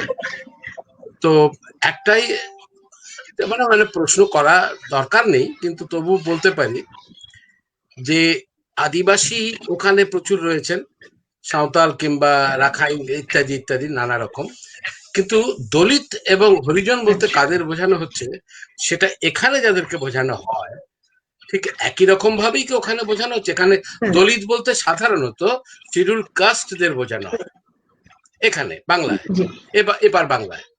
তো ওখানে যখন দলিত শব্দটা ব্যবহৃত হচ্ছে, এখানে যেমন ডোম, হাড়ি, চাঁড়াল, মানে নমশূদ্র বা ইত্যাদি ইত্যাদি, সদগোপ এটসেট্রা, এদেরকে বলা হয় দলিত। হরিজন বলা হয় এদের মধ্যে যারা আবার আরো নিম্ন স্তরে, যারা অচ্যুত, এই বলা হয় এখানে। এটা ভাবে ভাবা হয়, মানে নমিনক্লেচার। ওখানে হরিজন এবং দলিত বলতে ঠিক এক্স্যাক্টলি কি বোঝায়? আপনাদের এই জায়গাটা খুবই পরিষ্কার ভাবে আমরা দেখেছি যে একটা শিডিউল ট্রাইব আছে, আরেকটা শিডিউল কাস্ট আছে, আরেকটা আছে ওবিসি, আদার ব্যাকওয়ার্ড যেটা আছে কাস্ট আছে। তো আমাদের এখানে আসলে আদিবাসী হচ্ছে তারা যারা হচ্ছে আপনার একদম যাদের যে চাকমা, মারমা, ত্রিপুরা, সাঁওতাল, একদম যাদের একজন সংস্কৃতি আলাদা, স্বতন্ত্র সংস্কৃতি যাদের, সেই মানুষগুলো কিন্তু আমাদের আদিবাসী। হ্যাঁ, এটা তো আপনাদের ওখানেও আমাদের সাঁওতাল, আমাদের চাকমা, মারমা, এরা সবাই আমাদের আদিবাসী। আর এখানে আমাদের দলিত যারা হচ্ছেন তারা হচ্ছেন একেবারে যাদেরকে আমরা এখানে সম্মান করা হয় না সেভাবে, তারাও কিন্তু অনেকটা অচ্যুত বলা যায়। যেমন এখানে যে ডোম আছেন, হারি আছেন, ঋষি আছেন, বেদে আপনার বেদেরাও এক ধরনের কিন্তু অস্পৃশ্যতার শিকার এখানে। তারপরে আপনি মনে করেন যে আমরা একটা গবেষণা করেছিলাম, আমরা জানতাম যে মুসলিমদের মধ্যে কোনো এই ধরনের অস্পৃশ্যতা নাই বা দলিত নাই, কিন্তু আমরা এক জায়গায় বিহারা কমিউনিটি বলে আমরা কিন্তু এক জায়গায় আমরা গবেষণা করেছিলাম সাতক্ষীরাতে, সাতক্ষীরা, যশোর, এই এলাকাগুলোতে আমরা বেহারা কমিউনিটি, তালা এলাকায় করেছিলাম। সেই বেহারা কমিউনিটিতে আমরা যে দেখি যে তারা মুসলিম, তারা কিন্তু মুসলিম, কিন্তু সেই মুসলিমদের সাথে আবার পাশের মুসলিমরা কিন্তু মিশছে না। যারা হচ্ছে আপার ক্লাসের মুসলিম তারা মনে করে এই বেহারারা হচ্ছে একসময় পালকি বহন করতো এবং তারা ওইভাবে পেশাগত ভাবে কিন্তু এরা অস্পৃশ্যতার শিকার। আমাদের এখানে যে দলিতরা তারা কিন্তু পেশাগত অস্পৃশ্যতার শিকার এখানে। তো ওই ওনারা পালকি বহন করতেন। তো সেই বেহারা কমিউনিটির একজন খুব মুরব্বী ছিলেন, তিনি আমাকে বলেছিলেন যে আমাদের এখানে, মানে আমাদের গবেষণা টিমকে বলেছিলেন যে আমাদের এখানে যখন কেউ মারা যায়, আমাদের তো মুসলিম অনুসারে আমাদের জানাজা করানো হয়, মুসলিম অনুসারে এখানে কবর দেওয়া হয়, আমাদের জানাজাতে কেউ অংশগ্রহণ করতে আসে না, অথচ তারাও কিন্তু মুসলিম। এটা আমরা আমাদের আরডিসির গবেষণার মধ্যে দিয়ে দেখেছি। তো এই যে বেহারা কমিউনিটি, ঋষি, ডোম, এরা সবাই হচ্ছে আমাদের হরিজন, এরা হচ্ছে আমাদের সবাই হচ্ছে আপনার দলিত কমিউনিটি। এভাবে আমরা মানে আরডিসি এভাবেই কাজটি করেছে। এবং আমাদের যে এই মুহূর্তে যে আমাদের যে 50টি জাতিকে যে আমাদের সরকার যেটা আনলিস্টেড করেছে, মানে গ্যাজেট আকারে যে নিয়ে আসছে 50টা জাতির নাম, সেটার জন্যও কিন্তু একটা বড় ভূমিকা রয়েছে আরডিসির। সেটা হচ্ছে যে আমাদের এইটা একটা কমিটি হয়েছিল, যে আমাদের আম, আম, জাতি এবং সম্প্রদায়গুলোকে নিয়ে যে একটা গবেষণা হয়েছিল, তার একটা কমিটি হয়েছিল। সেই কমিটির প্রধান হিসেবে কিন্তু ছিল RDC chairperson professor Misbah Kamal sir. তো তিনি একটা খুব আমাদের চা বাগান, পুরো বাংলাদেশের মধ্যেই যে গবেষণা করেছিলেন, তিনি চা বাগানেই পেয়েছিলেন অসংখ্য। চা বাগানে আপনার 112টা কমিউনিটিকে পাওয়া গিয়েছিল তখন গবেষণা করতে চেয়ে। তো এই গবেষণা রিপোর্টটা কিন্তু আরডিসি থেকে দেওয়া হয়েছিল, যে এই দেশে কতগুলো আদিবাসী জাতি, কতগুলো দলিত আছেন, এই বিষয়গুলো নিয়ে কাজ করা হয়েছিল। তো এই প্রেক্ষিতেই কিন্তু এখন 50টি জাতিকে সংবিধানে অন্তর্ভুক্ত করা হয়েছে। যদিও সংবিধানে আদিবাসী শব্দটি নেই, সংবিধানে আদিবাসী শব্দটি নেই, সংবিধানে আছে উপজাতি শব্দটি, সংবিধানে আছে সম্প্রদায় শব্দটি, সংবিধানে আছে সংখ্যালঘু জাতিসত্তা শব্দটি। কিন্তু আমরা আমাদের আদিবাসী এবং সংখ্যালঘু বিষয়ক সংসদীয় ককাস আদিবাসীদেরকে আদিবাসী হিসাবে স্বীকৃতি দেওয়ার জন্য এখন আমরা পলিসি লেভেলে অ্যাডভোকেসির কাজ করছি। তবে আমরা এইটা মনে করছি যে অন্ততপক্ষে সংবিধানে এখন তাদের একটা স্পেস তৈরি হয়েছে, একটা সংবিধানে স্পেস তৈরি হয়েছে পঞ্চদশ সংবিধানে, যেটা আগে ছিল না, এটা ছিল না। এবং রাষ্ট্র তাদের যে বিষয়টা, তাদের সংস্কৃতি, তাদের বিষয়টাকে রক্ষা করার জন্য যে কমিটিগুলো এখন গঠন করা হচ্ছে, এগুলা কিন্তু এখন হচ্ছে, আগে কিন্তু এটা ছিল না। তো আমরা মনে করি যে যেমন উপজাতি শব্দটা খুবই অপমানজনক, এটা আমরা কেউ ব্যবহার করি না। আদিবাসীরা তো নিতেই পারেন না এই শব্দটা। এই শব্দটা আমাদের বাংলাদেশের আদিবাসীরা মানে এটাকে পরিত্যাগ করেছে, এটা পরিত্যাজ্য, এটা এটাকে আমরা ব্যবহার করি না, এটা অত্যন্ত অসম্মান। জাতির আবার উপজাতিকে, এটা অত্যন্ত অসম্মান, এটা আমরা ব্যবহার করি না। বা সম্প্রদায় বলা হচ্ছে, কিন্তু আমরা তো জানি যে এরা তো সম্প্রদায় না, এরা হচ্ছে একদম জাতির যে বৈশিষ্ট্য আছে সেই জাতি। আরেকটা শব্দ হচ্ছে যে সংখ্যালঘু জাতি সত্তা। তো আমরা এই শব্দটাকে মাঝে মধ্যে আমরা ব্যবহার করি। আসলে আমরা আমাদের বাংলাদেশের আমরা কিন্তু আদিবাসী শব্দটা সবসময় ব্যবহার করি। এবং আপনি দেখেন আমাদের যে ককাস, সেটা কিন্তু আদিবাসী বিষয়ক সংসদীয় ককাস, এটা আগে ছিল, এখন হচ্ছে আদিবাসী ও সংখ্যালঘু বিষয়ক সংসদীয় ককাস। তো আমরা আদিবাসী শব্দটাই ব্যবহার করছি।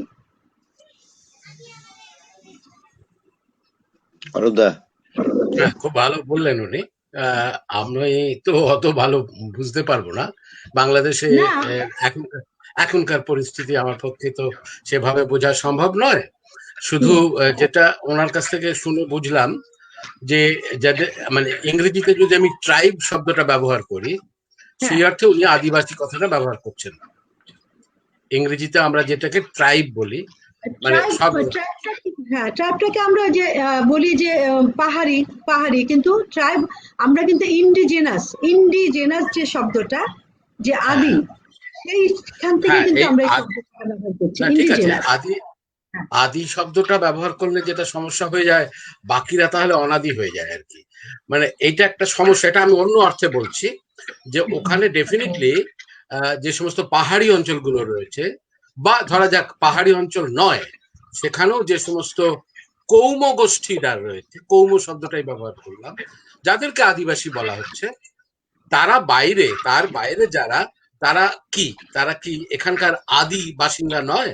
এটা সমস্যা হয়ে যায়। আমি অন্য অর্থে বলছি, আমি যে অর্থে বলতে চাইছি সেটা আমাদের এখানে আসলে এই বিষয়টা আমি বলি যে আদি কে আগে আসলো আর কে পরে আসলো, এটা কিন্তু আদিবাসী না। বা কেউ যদি একজন সাঁওতাল, যখন মনে করেন একজন সাঁওতাল, তিনি তার যে সংস্কৃতি তিনি সেটা ধরে রেখেছেন, তিনি এখন ডক্টরেট করে আসলেও তার যে আপনার কাস্টমারি প্র্যাকটিস গুলো আছে, হ্যাঁ, তার সমাজের যে মাঝি আছে, তিনি কিন্তু কোনো একটা সমস্যা হলে তিনি সেই মাঝির কাছে যাবেন। বা তার সমাজে বা পাহাড়ে যখন একটা সমস্যা হবে, চাকমারা কিন্তু যাবে হেডম্যানের কাছে, যাবে কারবারির কাছে। এই যে প্র্যাকটিস গুলো, এই যে কাস্টমারি প্র্যাকটিস গুলো, এই প্র্যাকটিস গুলো তারা ধরে রেখেছেন। তাদের সংস্কৃতিতে ভাষা আছে, তাদের কাস্টমারি প্র্যাকটিস গুলো আছে, তাদের মানে এবং একটা জাতির কে আদিবাসী কেন বলা হচ্ছে? উনি আমার আগে আসছে বলে উনি আদিবাসী হয়ে গেছে, বিষয়টা তা না। একজন সাঁওতাল এখনো তার মাঝির কাছে যাবে, কিন্তু আমি আমার আমি বাঙালি হিসাবে আমার সমাজে কিন্তু যদি কোনো সমস্যা হয় আমি সোজা আদালতে যাব। তো তিনি কিন্তু সেই আমাদের আদিবাসীরা কিন্তু তাদের সেই যে আদি সিস্টেমটা সেই সিস্টেমটা ধরে রেখেছে। এখন আমাদের এইটা নিয়ে যে তর্কগুলো করে মানুষ যে তো উনি আদিবাসী হলে আমি কে, এটা ভাইয়া আমাদের দাদা আমাকে ক্ষমা করবেন, এটা আমাদের এখানেও অনেকে বলেন যে উনি যদি আদিবাসী হন তো আমি কে। আসলে আমি বাঙালি, আমি গর্বের সাথে বলি যে বাঙালি, এবং বাঙালি তো সংকর জাতি, বিভিন্ন জাতির কাছ থেকে তার আপনি আমার থেকে অনেক ভালো জানেন, আপনি বাংলা তত্ত্ব নিয়ে পড়াশোনা করেছেন। বাঙালি সংস্কৃতি এসেছে সকল জাতির সংমিশ্রণে, আমরা এখন বীর দর্পে বাঙালি হয়েছে। আর যেই জাতির কাছ থেকে আমি ধার করেছিলাম জিনিসগুলো, আমরা যে সেই প্রাচীন বাংলার যে নারীদের কথা বলি, ডোম্বিনী কন্যাদের কথা বলি, যে ডোম নারীরা, সেই ডোম নারীরা তো আদিবাসী নারী, ডোম তো ডোম্বিনী, সেই ডোম্বিনীদের প্রেমে চর্যাপদের কবিরা মাতোয়ারা হয়ে যেতেন। সেই ডোমের যে সংস্কৃতি ছিল সেটা তো ছিল সেই আদি সংস্কৃতি। তো সেই ডোম্বিনী নারী এখনো সেই ডোম্বিনী নারী যদি কোনো এলাকায় থাকে, তিনি তো সেই আদিবাসী, তাই না? সে প্রাচীন যে তার যে আদি যে সিস্টেমটা, সেই সিস্টেম সাঁওতাল যদি এখন আমেরিকাতেও যায়,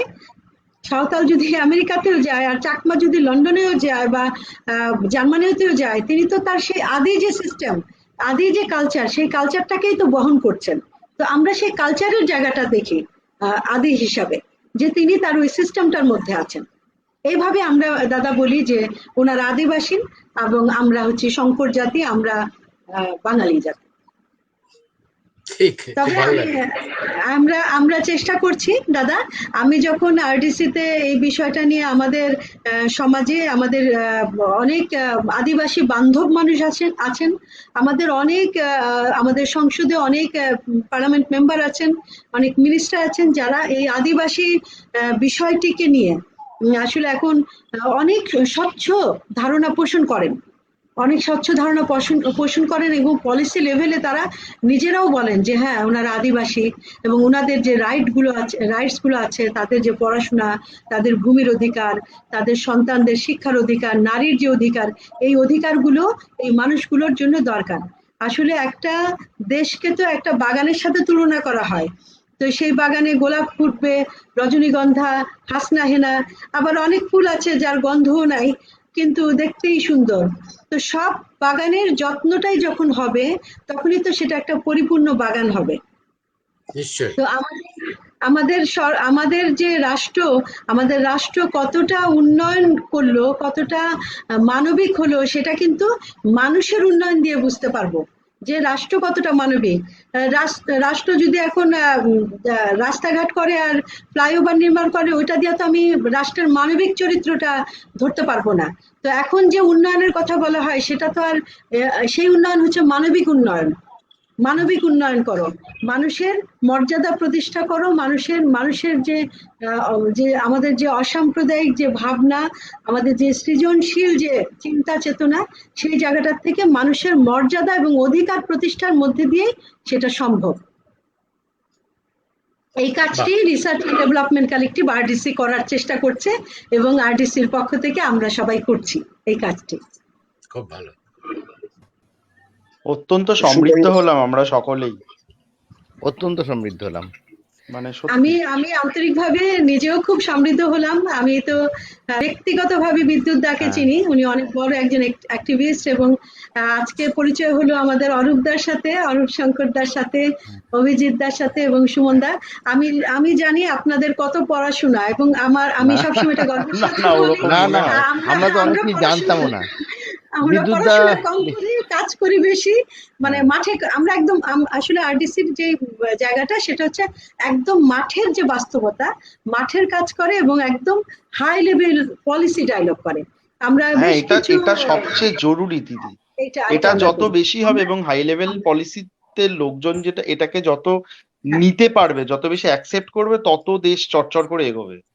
আর জি, শুধুমাত্র তাত্ত্বিক আর না হলে শুধুমাত্র হচ্ছে রাজনৈতিক ফায়দা, এই দুটোর কম্বিনেশনে কি হয় তার উদাহরণ আমাদের দেশ, দেখতেই পাচ্ছেন। আমরা কাজেই এখন আপনারা যেটা আচ্ছা। করছেন, হ্যাটস অফ। আমরা এই কাজটি করার জন্য দাদা আদিবাসী সাংবিধানিক স্বীকৃতি, দলিতের মর্যাদা, চা শ্রমিকের মর্যাদা, আদিবাসীদের ভূমি কমিশন, তারপরে শিক্ষা, এই বিষয়গুলো নিয়ে একদম মাঠ পর্যায়ে গবেষণা এবং সেই সাথে হাই লেভেল পলিসি ডায়ালগের মধ্যে দিয়ে আমরা গভর্নমেন্টের নীতিতে পরিবর্তন আনার চেষ্টা করি, এবং সেই পলিসি, যে পলিসি মানুষের উপকারে আসবে, যে পলিসির মধ্যে দিয়ে একজন মানুষ তার মর্যাদা নিয়ে সমাজে বসবাস করতে পারবে, এটা আমরা করছি। বিদ্যুৎ দা, হ্যাঁ, আমাদের আলোচনা কি শেষ হবে এবার? শেষ তো হবেই। সময় হয়ে গেছে। তো আমি শেষ করার জন্য বিদ্যুৎ দেবনাথকে অনুরোধ করছি, অনেক কিছু অনেক বলুন। অনেক ধন্যবাদ আমাকে এখানে মানে আমার আরডিসি কে এখানে গল্প করার সুযোগ করে দেওয়ার জন্য। আর এই প্রোগ্রামটি আমার ফেসবুকে অনেকে আছে, আমার বন্ধুরা, দেখছি আমি শ্রদ্ধা জানাই। আমার খুব কাছের মানুষ হীরা আপা, উনি আমার সম্পর্কে আমার ননদ হন, তিনি দেখছেন। প্রফেসর মেজবা কামাল স্যার আছেন, উনি দেখছেন, এবং আরো অসংখ্য বন্ধুরা আছেন ফেসবুকে। আমি আন্তরিকভাবে সবাইকে আমার প্রাণ ঢালা শুভেচ্ছা জানাই। আর আপনাদেরকে তো আমার আবারও সবাইকে আমার আদাব। আমিও সকলকে সালাম জানাচ্ছি, সকলকে সালাম, যারা ওপারে দেখছেন, এখানে দেখছেন, সকলকে সালাম আদাব। বিদ্যুৎ দা, তাহলে আমরা যেটা শেষ দু একটা কথা। আমরা তো আলোচনা শোনার জন্য যেরকম আগ্রহী বিভিন্ন বিষয় নিয়ে, তেমনি একটা সম্পর্ক তৈরি করার জন্য আগ্রহী। আমরা শুধু তো পশ্চিমবাংলার মানুষ নই, আমরা হলো সমস্ত বাংলা ভাষাভাষী মানুষ, এবং বাঙালি কথা বলা হলো, এবং আগামী দিনে আমাদের একটা নতুন ধরনের প্রজেক্টই বলা যেতে পারে। প্রজেক্ট কথাটা যদি উচ্চারণ করি, হৃদয়ে বাংলা বা এই ধরনের একটা জায়গা, অরূপদা তার অনেকখানি দায়িত্ব নিয়ে কাজটা করবেন। হ্যাঁ, ঠিক। সেইটা হিসাবে আমি লাকিকে বলবো আমাদের সঙ্গে সম্পর্ক আরো দৃঢ় হোক। আমিও মেজবা কামালের সাথে কথা বলবো, দৃঢ়তার সাথে আমাদের সঙ্গে, বিশেষ করে আরডিসি সংগঠনের সঙ্গে একটা জায়গায় আসুক। আমি ধন্যবাদ তো প্রথমেই দিয়েছি, আবার ধন্যবাদ দিচ্ছি, বিশেষ করে অরূপদা এবং সুমনের ছিল যে জায়গাটা, এটা হলো ঐতিহ্য, সংস্কৃতি, এইগুলো তো আমাদের অনেকগুলো ভাষার উপর নির্ভর করে। ভাষার কারণে আমরা অনেক বৈষম্য তৈরি হয় আর কি, সেইগুলো যদি হয় সেইগুলো নিয়ে আলোচনা আমরা আগামী দিনে আরো বেশি বেশি করবো। আবার লাকিকে ধন্যবাদ, কৃতজ্ঞতা জানাচ্ছি আমাদের সঙ্গে এখন থাকার জন্য। ভালো থাকুক। পাশাপাশি আজকে মাসটা হলো মাসটা হলো বিজয় মাস। বাংলাদেশ স্বাধীন হয়েছিল, বিজয় দিবস আজকে সামনে 16ই ডিসেম্বর। যেসব মানুষরা শহীদ হয়েছিলেন, 30 লক্ষ মানুষ শহীদ হয়েছিলেন, তাদের সম্মান জানাচ্ছি, প্রণাম জানাচ্ছি, এবং আগামী দিন বাংলাদেশ তার অসাম্প্রদায়িক বা সমস্ত কিছু নিয়ে এগিয়ে চলুক, আমরা তাদের পাশে আছি, এইটুকু বলে আজকে শেষ করছি।